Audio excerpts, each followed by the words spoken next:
here. Welcome back to the shop for a little shop ADHD 14, which we're going to start to try to do on a weekly basis. And you might call this truck update 3. Let's get that right off the bat. So I did a truck update 2. Well, let's go back to the original. If you check out the video, hey, you shot my truck a while back. My truck got shot. Sent it to the body shop. I had a little giveaway. Hold on just a second. I had a little giveaway for the person, this box of tooling, miscellaneous box of tooling, for the person that could guess the cost to repair my truck the closest. And then I went to pick the truck up after I sent it in for repair. The original repair estimate was $941. There was a gentleman that guessed within a buck, even I think it was, $940. And so he won, and that's who this box of tooling is for. I went to pick the truck up. There's only one problem. There were 2 bullet holes in my truck, and the body shop had only fixed 1. So I had to call the insurance agent back. And guess what? There was additional money. So the actual cost to repair my truck was $1,289.02. Never fear, I'm honoring my initial obligation, and the initial $941 winner, that's all still going through. So we have a new guess. The new guess is $1,289.02. And like I did last time, I'm going to read out the names of the people that were within $100. And then we'll get down to the winner, or winners. Jack Hoying at $11.99 was at $90.02. David Cashin, Skip Smith, and Jay Backasell all guessed $1,200. They were at $89.02. Meddling 1 was at $12.11. Stephen Fair and Gary C. both guessed $13.60 at $70.90 on the obviously on the high side. Sharp X guessed $13.53. Eddie $27.99 guessed $13.51. Steve McQuillan guessed $13.50. Fuzz Overlord at $12.35. Of course, these are obviously YouTube IDs. Steel Sexton at $13.40. And Christopher Scott at $12.40, at $49.02 off the mark.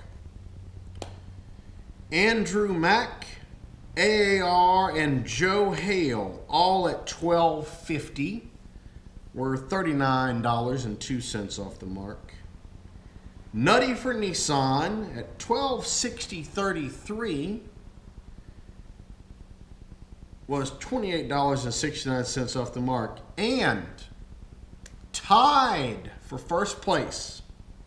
This is so funny. At $1,275, Crazy Lee 2000, and none other than my friend A-Bomb 79, Adam Booth, are tied for first at $14.02 off the mark. Ah! How you like it, eh, Adam? So, I have another box of tooling for Crazy Lee 2000, and I have another box of tooling for A-Bomb 79. So, as a result of the body shop's screw up, somebody screw up, whatever. You know, 1 bullet hole is here, 1 bullet hole is about this far away. You know, there were 45 caliber bullet holes. It's not like you couldn't see it. Anyway, So there we go. Crazy Lee 2000. I need an address. A-Bomb 79. I've already got your address, buddy. So that'll be 3 boxes of miscellaneous tooling that I'll be sending out. So we have retired the truck. The good news is they did a pretty darn good job. They welded them up, ground it, faired it, painted it. You can't even tell it was ever there. So the insurance company wasn't as cheap as I thought because they actually had to fix both holes eventually. So the quote did increase. But they still suck. Insurance is still a racket. I don't care what you say. If you make money off insurance, you're a racketeer.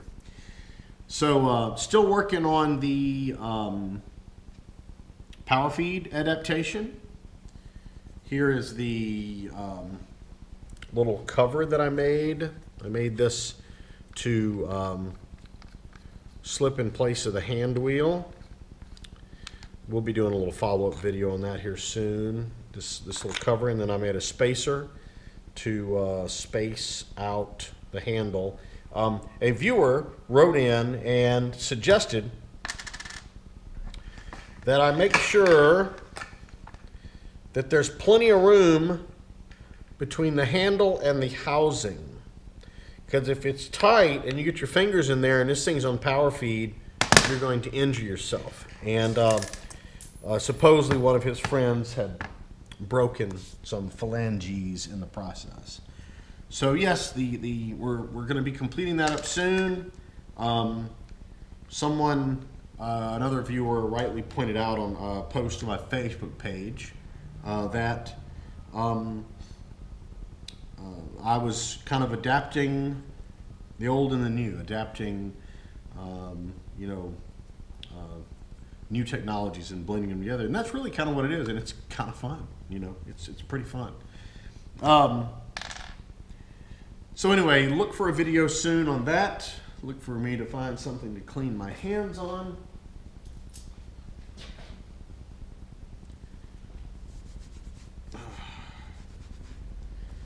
All right. Okay, in associated news, if everyone watched, if you follow Tom Lipton on Oxtoolco, he made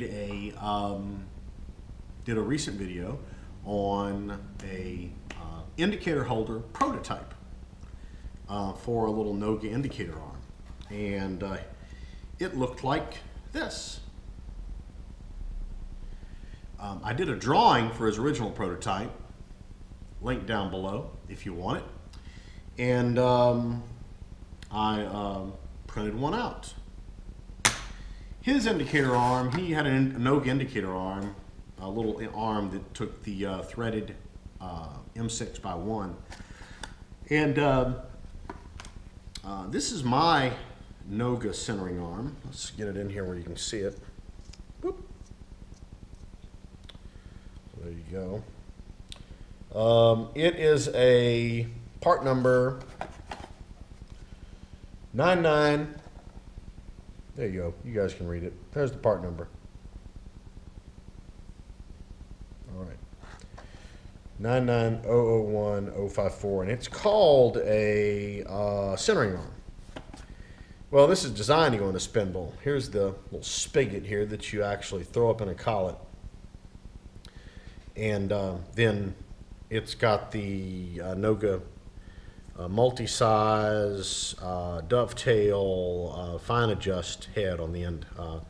And this works out really well. Maybe long for you in certain situations, but this is kind of how you generally get it oriented in the spindle. Anyway, this thing works great. You, of course, wouldn't need this type of adapter.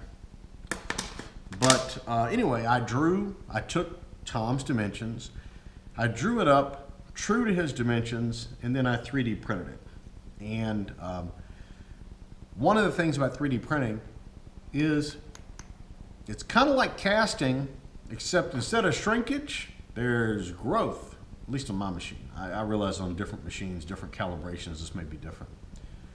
But I've been trying to come up with kind of factors that I could use. You know, there are factors you use in casting for cast iron and aluminum in terms of shrinkage. They even make the old school shrink rules for drawing your patterns out and making your patterns so that you automatically compensate for shrinkage. So it's a rule that's 3% large, basically. Right? So Adam asked me about doing a indicator back, because he broke an indicator back. He and I both use a lot of these. I learned it from him. These Schar's magnetic back indicators. And let me take this thing apart. It's plastic back, right? And then it has this brass stud here that screws into the magnet. Well, what has become apparent is if you grab this case like so and wrench it over a certain period of time, these backs can break, and your indicator is no longer attached to the magnet. So Adam asked, hey, could you 3D print an indicator back for these indicators that might be stronger than this one? It's entirely possible. But what I told Adam was, you know, that's a possibility, but I'm really going to have to play around with the dimensions. I need to get this trial and error business will kill you if you just continually print sizes and try to figure out how you have to adjust your dimensions in your drawing to get it to match your actual dimensions in reality, because there's this growth factor. So what I did was I drew this up straight at the dimensions in Tom's drawings. 2 inches, right? An inch here, 8.425 degree angle, 0.318 thickness of the flange. So it's drawn right to his dimensions. And now what we're going to do is we're going to take the calipers and we're going to see, okay, well, what did it print to? How does that translate into actual dimensions? So let me get some measuring tools here. All right, so here's his part. This OD right here was drawn at 2 inches. So what did we end up with? Let's find out. Let's zero it up, get a nice clean start. Okay.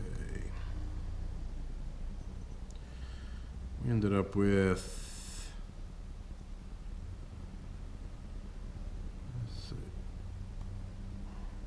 205 right there. So we ended up 5 thou big. That's really not bad, right? That is not bad. I might check a few more spots.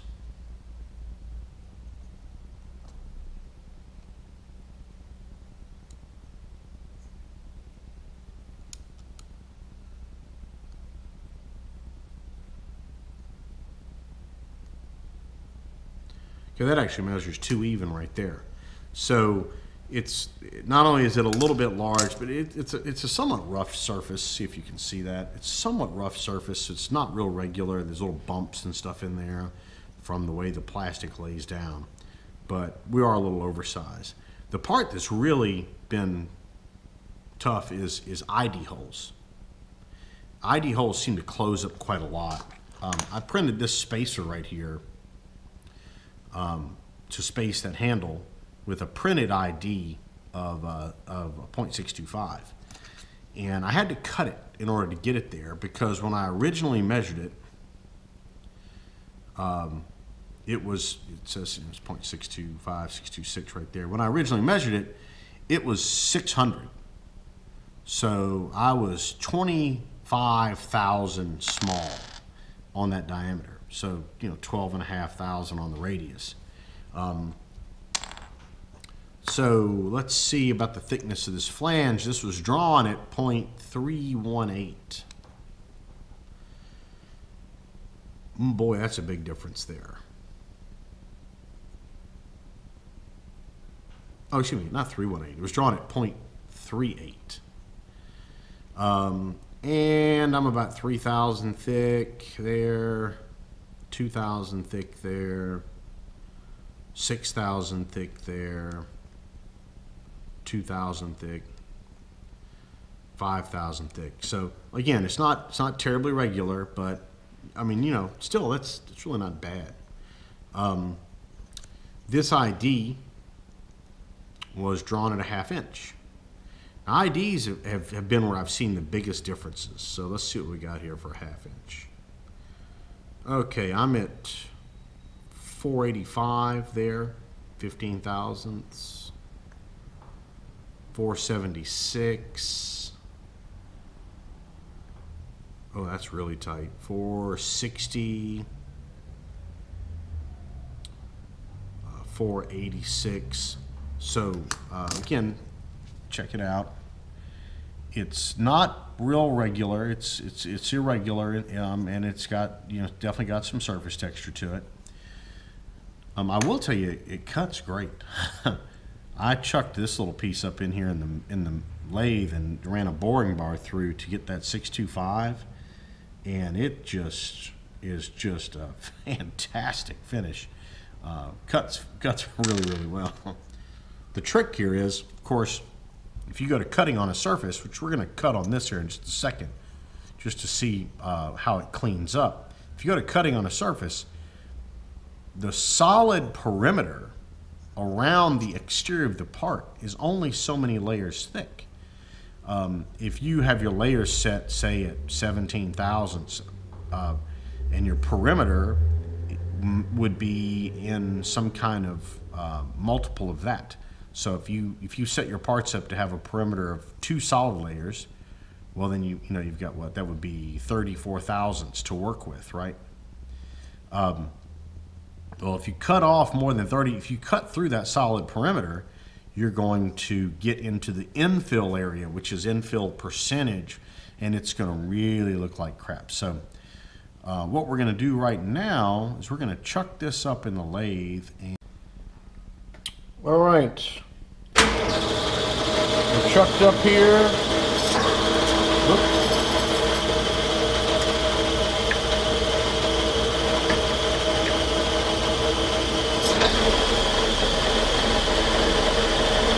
It's wobbling all over the place.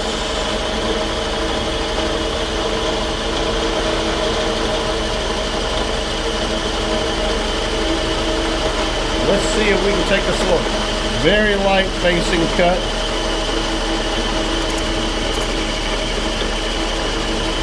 Without throwing this out of the chuck.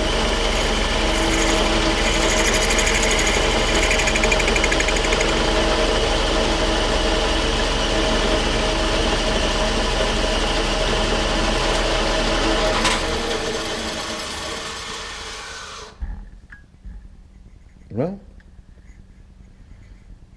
honestly, that's quite slick. Very nice. So it machines up quite nicely.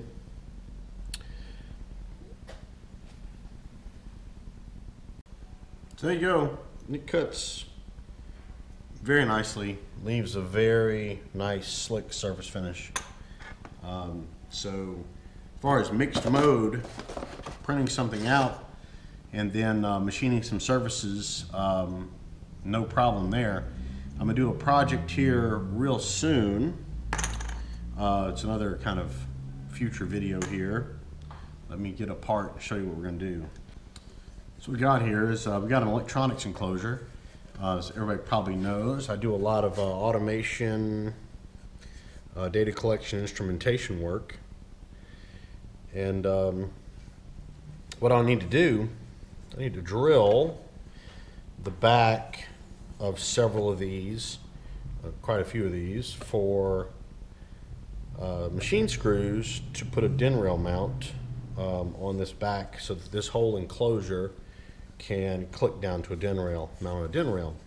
So what I'm going to do is I'm going to build a drill guide fixture. I'm going to 3D print it, something that will slip down over, well obviously this, I'll take this top off here, but something that'll slip down over this box and hold traditional metallic drill guide bushings to allow me to drill 5 holes in each one of these in fairly fast and economical fashion. Got to do ultimately 125 of these.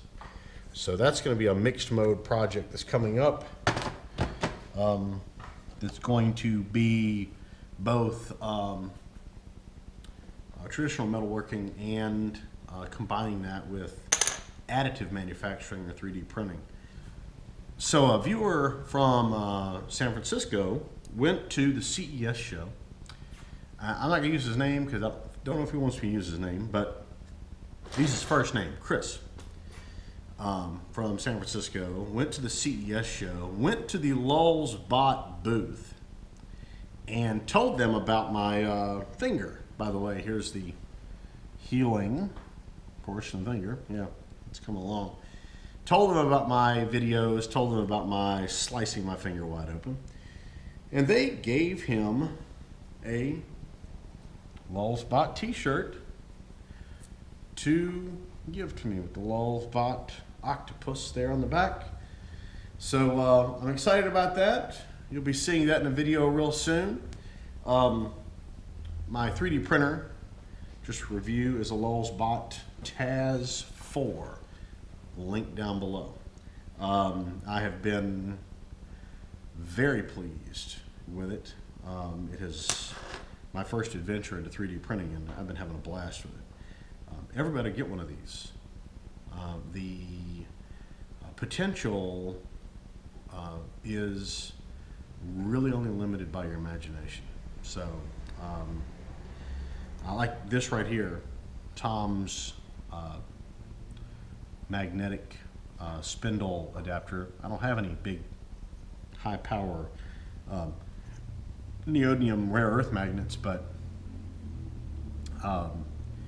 this printed one would probably actually work better than the aluminum one because it's lighter, one thing, it's a lot lighter than the aluminum one, and it would attenuate the power of his magnet much less than an aluminum one. So I know Tom's going to do a revision on his design, and he said he was, so I'm waiting for the revision of his design, and I'm going to revise my drawing.